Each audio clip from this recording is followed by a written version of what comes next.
స్వాగతం నేను మీ కళ్యాణి ముందుగా ముఖ్య అంశాలు ఎమ్మెల్సీ అభ్యర్థులకు నేడు గవర్నర్ ఆమోద ముద్ర కరోనా వైరస్ మూడో దశ సంభవించే అవకాశాలు మెండుగా ఉన్నాయి ఢిల్లీ ముఖ్యమంత్రి అరవింద్ కేజ్రీవాల్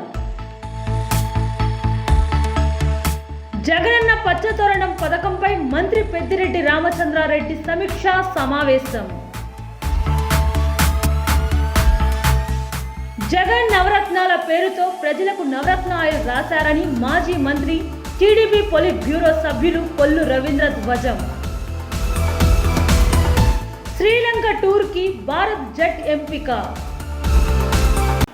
శాసన మండలిలో గవర్నర్ కోటాలో శుక్రవారం ఖాళీ అయిన 4 స్థానాల భర్తీ కోసం కొత్తగా 4 అభ్యర్థుల పేర్లతో రాష్ట్ర ప్రభుత్వానికి పంపిన ప్రతిపాదనపై గవర్నర్ బిశ్వభూషణ్ హరిచందన్ శనివారం ఆమోద ముద్ర వేసే అవకాశం ఉన్నట్లు సమాచారం తెలుస్తుంది. రాష్ట్ర ప్రభుత్వం పంపిన ప్రతిపాదనలో మోషను రాజు, ఆర్వి రమేష్ యాదవ్, తోట త్రిమూర్తులు, లేళ్ల అప్పిరెడ్డి పేర్లు ఉన్నట్లు తెలిసింది. ఈ 4 ఎమ్మెల్సీలుగా నియమితులైనట్లు శనివారం లేదా ఆదివారం గెజిట్ నోటిఫికేషన్ జారీ అయ్యే అవకాశం ఉందని వైకాపా వర్గాల్లో చర్చ జరుగుతుంది. ఈ నెల 14న లేదంటే ఆ తర్వాత 1-2 రోజుల్లో వీరి ప్రమాణ స్వీకారం ఉంటుందని చెబుతున్నారు. దేశంలో కరోనా వైరస్ మూడో దశ సంభవించే అవకాశాలు మెండుగా ఉన్నాయని ఢిల్లీ ముఖ్యమంత్రి అరవింద్ కేజ్రీవాల్ ఉద్ఘాటించారు. మూడో దశను ఎదుర్కొనేందుకు యుద్ధ ప్రాతిపదికన పోరాడుతున్నట్లు వెల్లడించారు. మూడో వేవ్ వచ్చే అవకాశం ఉందని చెప్పడానికి బ్రిటన్లో కేసుల సంఖ్య పెరుగుతుండటం ఓ ఉదాహరణ అని కేజ్రీవాల్ వ్యాఖ్యానించారు. 45% వ్యాక్సినేషన్ ప్రక్రియ జరిపినప్పటికీ అక్కడ వైరస్ మళ్లీ విజృంభిస్తుందని గుర్తు చేశారు. ఓ ఆన్లైన్ కార్యక్రమం ద్వారా 22 కొత్త PSA ఆక్సిజన్ ప్లాంట్లను ప్రారంభించారు కేజ్రీవాల్. ఢిల్లీ వ్యాప్తంగా 9 ఆసుపత్రుల్లో ఈ ప్లాంట్లను ఏర్పాటు చేస్తున్నట్లు ప్రకటించారు. కోవిడ్ 2వ దశ ఉధృతి నేపథ్యంలో ప్రజలు కలిసికట్టుగా వైరస్పై పోరాటం చేశారని కేజ్రీవాల్ గుర్తు చేశారు. మూడో దశ రాకూడదని, ఒకవేళ వచ్చినా ఐకమత్యంతో వైరస్పై పోరాడాలని ఆశాభావం వ్యక్తం చేశారు. जैसे ऑक्सीजन की सबसे बड़ी हमारे को किल्लत हुई, दिल्ली इंडस्ट्रियल स्टेट नहीं है तो दिल्ली अपने से ऑक्सीजन प्रोड्यूस नहीं करता. दिल्ली के अस्पतालों में जो ऑक्सीजन चाहिए दिन में वो बहुत कम मात्रा में चाहिए होती है, वो बाहर से आती है, दिल्ली के बाहर से आती है. लेकिन जब कोरोना का हुआ तो दिल्ली में ऑक्सीजन की जरूरत बहुत ज्यादा बढ़ गई. डेली रोजाना दिल्ली में जब कोरोना नहीं होता है उस वक्त 150 से 200 टन ऑक्सीजन की जरूरत, उससे भी कम ऑक्सीजन की जरूरत अस्पतालों में होती है. मेडिकल ऑक्सीजन की जरूरत 150 टन के करीब होती है, बाकी इंडस्ट्रियल ऑक्सीजन की थोड़ी बहुत जरूरत होती है. और जब कोरोना हुआ तो एक दिन में 700 टन ऑक्सीजन तक, बिकॉज जो भी मरीज आ रहा था उसको ऑक्सीजन की जरूरत पड़ रही थी, जो भी मरीज आ रहा था उसको ऑक्सीजन की जरूरत पड़ रही थी. एकदम से 700 टन ऑक्सीजन की जरूरत पड़ गई. अब 700 टन ऑक्सीजन एकदम से कहां से आए? ना हमारे पास प्रोडक्शन थी, ना हमारे पास टैंकर थे. केंद्र सरकार ने अगर हमें कह दिया कि चलो हरियाणा से ले आओ, उत्तर प्रदेश से ले आओ, तो लाने के लिए टैंकर नहीं थे हमारे पास. बहुत ज्यादा दिक्कत आई हमें. तो अब अपने को तैयारी करनी है, हाथ पे हाथ रख के नहीं बैठ सकते. तीसरी वेव आने के चांसेस काफी रियल हैं. जब तीसरी वेव आएगी तो हम ये नहीं कह सकते कि हम बीच में हमने कुछ नहीं किया. तो आपकी सरकार इस वक्त युद्ध स्तर के ऊपर काम कर रही है. अभी परसों ही मैं, आप लोगों ने देखा होगा कि मैं ऑक्सीजन स्टोरेज टैंक्स का उद्घाटन करके आया, क्योंकि दिक्कत एक ये हुई कि ऑक्सीजन अगर बाहर से आ भी जाए, कहीं से मान लीजिए हमें ज्यादा ऑक्सीजन मिल जाए तो उसको स्टोर करने की कैपेसिटी नहीं अपने पास दिल्ली में. तो परसों 3 स्टोरेज टैंक्स 57 टन ईच के हम लोगों ने इनॉग्रेशन किए. परसों 2 लगभग 13.5 टन के हमने 2 ऑक्सीजन मैन्युफैक्चरिंग प्लांट इनॉग्रेशन किए. और आज मुझे बेहद खुशी है कि दिल्ली के 9 अस्पतालों में लगभग 22 ऑक्सीजन प्लांट इनॉग्रेट किए जा रहे हैं. इनकी कंबाइंड कैपेसिटी 17 टन के करीब है. तो 22 ऑक्सीजन प्लांट, ये बहुत बड़ा डेवलपमेंट है, बहुत बड़ा काम है. इसमें जितने भी लोगों का सहयोग है, सभी हॉस्पिटल्स का, HCL का, मारुति का, सभी इंजीनियर्स का, PWD का, मैं सब लोगों को आपको बधाई देता हूं, सबका शुक्रिया अदा करता हूं कि आप लोगों ने इतने कम समय में, महीने 1.5 महीने के अंदर आपने 22 प्लांट शुरू कर दिए. జగనన్న పచ్చతోరణం పథకంపై జిల్లా అధికారులతో మంత్రి పెద్దిరెడ్డి రామచంద్రారెడ్డి సమీక్షా సమావేశం నిర్వహించారు. అనంతరం మంత్రి మీడియాతో మాట్లాడుతూ చిత్తూరు జిల్లాలో జగనన్న పచ్చతోరణం కార్యక్రమం ప్రయోగాత్మకంగా అమలు చేస్తామన్నారు. గ్రామాలను పచ్చదనంగా మారుస్తామని, గ్రామాల్లో చెట్లను పెంచే బాధ్యతను సర్పంచులకు అప్పచెపుతామని తెలిపారు. సర్పంచులు నిర్లక్ష్యం వహిస్తే వారిపై చర్యలు ఉంటాయని హెచ్చరించారు. జగనన్న పచ్చతోరణంతో రాష్ట్రాన్ని పచ్చదనంతో నింపేస్తామన్నారు. మొక్కలు నాటడంతో పాటు సంరక్షించే బాధ్యత సర్పంచులకు అప్పచెపుతామని చెప్పారు. 3 నెలల తర్వాత చిత్తూరు జిల్లాలో జగనన్న పచ్చతోరణం అమలు తీరును రాష్ట్ర వ్యాప్తంగా అధికారులకు వివరిస్తామన్నారు. మామిడి ధరలపై మంత్రి పెద్దిరెడ్డి స్పందిస్తూ, నేను రైతు కష్టాలు నాకు తెలుసు. మామిడి రైతులను ప్రభుత్వం అన్ని విధాలుగా ఆదుకుంటుంది. మామిడికి గిట్టుబాటు ధర కల్పించేందుకు ప్రయత్నిస్తున్నాం. గత ప్రభుత్వ హయాంలో జరిగిన నరేగా పనులపై విచారణ జరుగుతుంది. ఇప్పటికే 5 లక్షల లోపు పెండింగ్లో ఉన్న నరేగా బిల్లులు చెల్లించాం. మిగిలిన పనులకు విజిలెన్స్ నివేదిక రాగానే చెల్లిస్తాం. చంద్రబాబు చేసే ఆరోపణలు పట్టించుకోవాల్సిన అవసరం లేదు అని మంత్రి తెలిపారు. ముఖ్యమంత్రి జగన్ నవరత్నాల పేరుతో ప్రజలకు నవరత్నాలు రాశారని మాజీ మంత్రి టీడీపీ పొలిట్ బ్యూరో సభ్యులు కొల్లు రవీంద్ర తీవ్రస్థాయిలో విరుచుకుపడ్డారు. శనివారం మీడియాతో మాట్లాడుతూ పన్నుల పేరుతో ప్రజలను దోచుకుంటున్నారని ఆరోపించారు. ప్రతిపక్షంలో ఉండగా పెట్రోల్, డీజిల్ ధరలపై అసెంబ్లీలో ముసలి కన్నీరు కార్చారని, మరి ఇప్పుడు ఎలా పెంచారని ప్రశ్నించారు. రాష్ట్ర వాటా తగ్గించుకుంటే పెట్రోల్, డీజిల్ రేటు తగ్గించుకోవచ్చు కదా అని అన్నారు. మున్సిపల్ ఎన్నికల్లో ప్రజలు ఓట్లు వేసి గెలిచారని, వారికి పన్నుల బాధుడు బహుమతిగా ఇస్తున్నారా అని నిలదీశారు. మంత్రి బొత్స సత్యనారాయణ ఇంటి పన్నులు 15%మేగా పెంచుతున్నామని చెబుతున్నారని, 15% అంటే మీకు తక్కువగా కనిపిస్తుందా అని ఆగ్రహం వ్యక్తం చేశారు. పథకాల పేరుతో ప్రజలకు ఎరవేసి పన్నుల పేరుతో లూటీ చేస్తున్నారని ఆయన అన్నారు. మంత్రి పేర్ని నాని పన్నులు పెంచడం లేదని అంటున్నారని, మచిలీపట్నం మున్సిపల్ కార్యాలయంలో తమ పుత్రరత్నం సమీక్షలు చేయటం ఏంటి అని ప్రశ్నించారు. మచిలీపట్నంలో వైసీపీ నాయకులు షాడో మంత్రులుగా వ్యవహరిస్తున్నారని వ్యాఖ్యానించారు. మంత్రి పేర్ని నాని వల్లే మచిలీపట్నంలో చాలామంది కరోనాతో చనిపోయారని ఆరోపించారు. మచిలీపట్నం ప్రభుత్వ హాస్పిటల్లో ఆక్సిజన్ అందక 1 గంటలో 6 మంది చనిపోయారని తెలిపారు. షాడో మంత్రులుగా వ్యవహరిస్తున్న వైసీపీ నేతలు మంగళేరులో మట్టి అమ్ముకుంటున్నారని విమర్శించారు. బందర్లో డ్రైనేజీలో మురుగు తీస్తున్నారని, ఆ పనులకు టెండర్లు పిలిచారా అని ప్రశ్నించారు. మంత్రి గారి కుమారుడు సచివాలయం ప్రారంభించడం ఏంటి? అది ప్రభుత్వ కార్యాలయమా, వైసీపీ కార్యాలయమా అని అడిగారు. కరోనా సమయంలో ఆదాయం లేక ప్రజలు ఇబ్బందులు పడుతుంటే ప్రభుత్వం ప్రజలపై పన్నులు వేయడం సరికాదన్నారు. కేంద్రం ఇచ్చే అప్పు కోసం ముఖ్యమంత్రి జగన్ ప్రజలపై ఆర్థిక భారం మోపుతున్నారని మండిపడ్డారు. పెంచిన పన్నులను రద్దు చేయాలని, లేని పక్షంలో ప్రజలను కలుపుకొని ఉద్యమం చేస్తామని కొల్లు రవీంద్ర హెచ్చరించారు. ఆయిల్ పూసి అధికారంలోకి వచ్చి చేసింది తక్కువ, ప్రజల్ని పట్టి పీడించి ప్రజల దగ్గర నుంచి దండుకుంటున్నది ఎక్కువ. ఇవాళ మనం అన్నీ చూసాం. మద్యంలో ఏ రకంగా దోచుకున్నారు, గతంలో ఉన్న రేట్లకి ఇప్పుడు ఉన్నటువంటి రేట్లకి, గతంలో ఉన్నటువంటి బ్రాండ్లకి ఇప్పుడు ఉన్నటువంటి బ్రాండ్లకి, అట్లాగే ఇసుకలో ఏ రకంగా దోపిడీ చేశారో, ఇళ్ల స్థలాల పేరుతో ఏ రకంగా దోపిడీ చేశారో చూసాం. నిత్యావసర వస్తువుల ధరల విషయంలో ఏ రకంగా దోపిడీ చేస్తున్నారో చూస్తున్నాం. పెట్రోల్, డీజిల్ ధరలు మరి చించుకున్నాడు ఈయన అసెంబ్లీలో. కేంద్ర ప్రభుత్వం పెంచుతుందని చెప్పి అన్నీ తెలిసినటువంటి వ్యక్తి మరి ఆ రోజున రాష్ట్ర పన్ను తగ్గించుకోవచ్చుగా అని అసెంబ్లీలో మాట్లాడినటువంటి ముఖ్యమంత్రి ఇవాళ మరి ముద్ద నిద్ర వహిస్తున్నాడా, లేకపోతే కళ్ళుండి కబూదలాగా వ్యవహరిస్తున్నాడా? సమాధానం చెప్పాల్సినటువంటి అవసరం ఉంది. ఏ రాష్ట్ర పన్ను ఉంది కదా, దాని మీద మీరు తగ్గించుకోలేకపోయారే?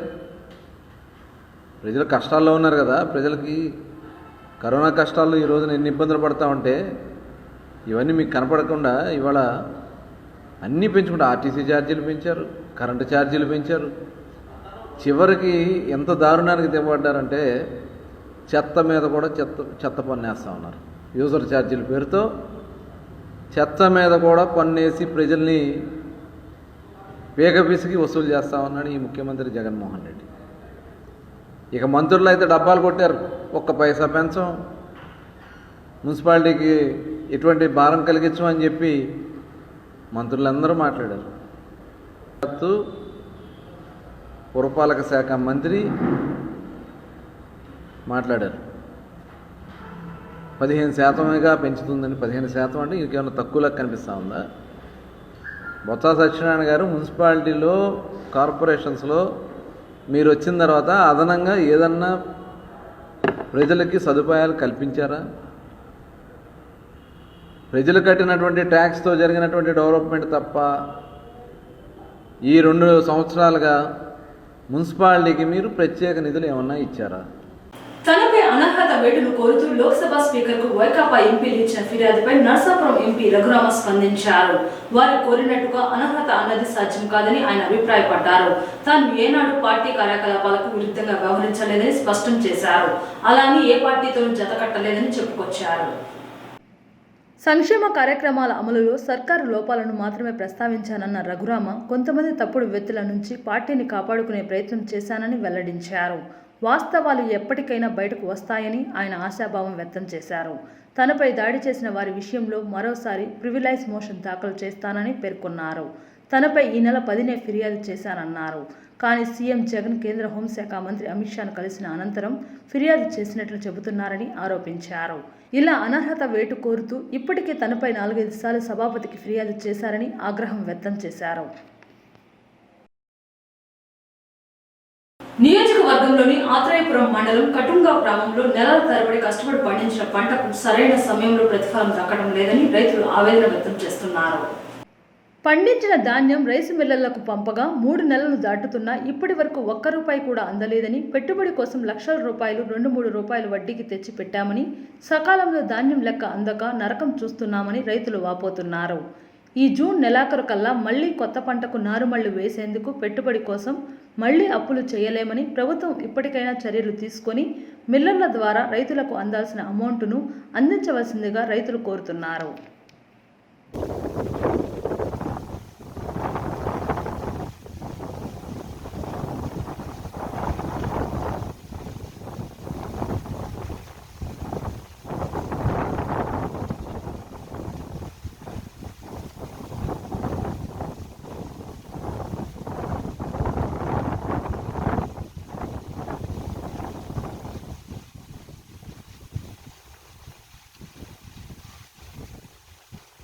ఆత్రేయపురం మండలం అండి, మాది కట్టుం గ్రామం అండి. ఏమంటే నా పేరు బ్రహ్మానందం అండి. నేను 5 ఎకరాలు ఉడిచానండి. చేను 3 నెలలు అయిందండి. మేము 11:35 ఉడిచానండి. 3 నెలలు అయిందండి. మిల్లర్స్ తోలేనండి. కానీ ఇప్పుడు ₹1 పడలేదండి. మేము అప్పుడే 2వ పంటకు రెడీ అయిపోయిందండి. ఇప్పుడు మళ్ళీ కట్టాలండి నెలాఖరికి. ఇప్పుడు ₹1 లేదండి. వడ్డీకి తెచ్చిన వాళ్ళు లటైన్ చేస్తున్నారండి వడ్డీతో కట్టమని. మేము ఎక్కడ సామండి? ఏ పేరు ముందో తాగాలండి. ఈ గవర్నమెంట్ రేటు మాకు అర్థం అవట్లేదండి. ఇప్పుడైనా దయతెలిచి గవర్నమెంట్ వారు మా యొక్క విన్నపాన్ని మన్నించి మాకు డబ్బులు వెంటనే వేయవలసిందిగా కోరుతున్నామండి. నా పేరు అడప రాంబాబు అండి. మా తాడిపూడి అండి. నేను 3 ఎకరాలు ఉడిచానండి. దాని డబ్బులు ఇంకా పడలేదండి. వాటి కోసం మేము చూస్తున్నాండి. కౌలు రైతులకి ఇవ్వాలండి. మాకు లేవండి. ఇంకా గమ్ముని ఏమన్నా గవర్నమెంట్ దయతెలిచి మిల్లర్లకు డబ్బులు వస్తాయి, మాకు వస్తాయని ఎదురు చూస్తున్నామండి. త్వరగా అందేలా చూడాలని మేము అనుకుంటున్నామండి. నాకు రావాల్సిందండి 3 లక్షల సుమారు ఉందండి. పెట్టుబడులు 2 లక్షల దాకా పెట్టామండి. నిత్యం రద్దీగా ఉండే కొత్త వలస నుండి విజయనగరం పోవు రోడ్డులో చిర్రావుపల్లి వద్ద రైల్వే లైన్పై వంతెన నిర్మించారు. కానీ సంబంధిత అధికారుల నిర్వహణను పూర్తిగా గాలికొదిలేశారు. వంతెనపై పాదచారులు నడవటానికి వేసిన సిమెంట్ పలకలు చాలా చోట్ల పాడైపోవటం వలన నడవటానికి వీలు లేకుండా ఉండటమే కాకుండా బ్రిడ్జికు ఇరువైపులా కొన్ని చోట్ల మొక్కలతో పూర్తిగా నిండిపోయాయి. ఇప్పటికైనా సంబంధిత అధికారులు స్పందించి బ్రిడ్జిపై మరమ్మతులు చేపట్టి పాదచారులు నడవటానికి వీలుగా తగిన చర్యలు తీసుకోవాలని స్థానికులు కోరుతున్నారు.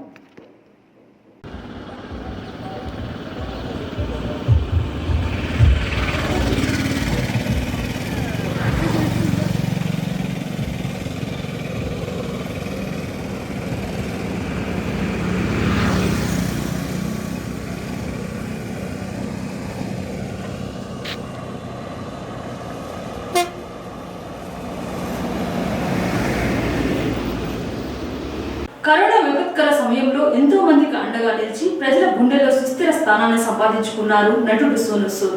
సినిమాల్లో విలన్ గా నటించే సోనూ సూద్ నిజ జీవితంలో మాత్రం హీరోగా మారాడు.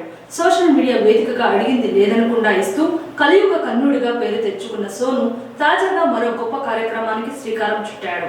ఐఏఎస్ కావాలని ఆశతో ఉండేవారికి అండగా నిలవనున్నాడు. ఇందులో భాగంగా సంభవం పేరుతో వారికి ఆర్థికంగా సహకరించేందుకు ముందుకొచ్చారు. ఈ విషయాన్ని సోను సూద్ ట్విట్టర్ వేదికగా వెల్లడించారు. ఈ విషయమై సోను ట్వీట్ చేస్తూ, ఐఏఎస్ కోసం సిద్ధం కావాలనుకుంటున్నారా? మీ బాధ్యత మేం తీసుకుంటాం. సంభవం ప్రారంభం గురించి ప్రకటిస్తున్నందుకు థ్రిల్లింగ్గా ఉంది అని రాసుకొచ్చారు. ఇదిలా ఉంటే ఈ సేవలను అందిపుచ్చుకునేందుకు గాను ఆసక్తి గల అభ్యర్థులు జూన్ 30లోగా దరఖాస్తు చేసుకోవాల్సి ఉంటుంది. ఇందుకు సంబంధించిన వెబ్సైట్ లింకులను సోను సూద్ ట్వీట్లో పేర్కొన్నారు. ఇదిలా ఉంటే ఇలా ఎన్నో కార్యక్రమాలతో ప్రజల హృదయాల్లో సుస్థిర స్థానం సంపాదించుకుంటున్న సోను సూద్ను పద్మ అవార్డులకు నామినేట్ చేస్తూ కేంద్రానికి పెద్ద ఎత్తున సిఫార్సులు అందుతున్న విషయం తెలిసిందే.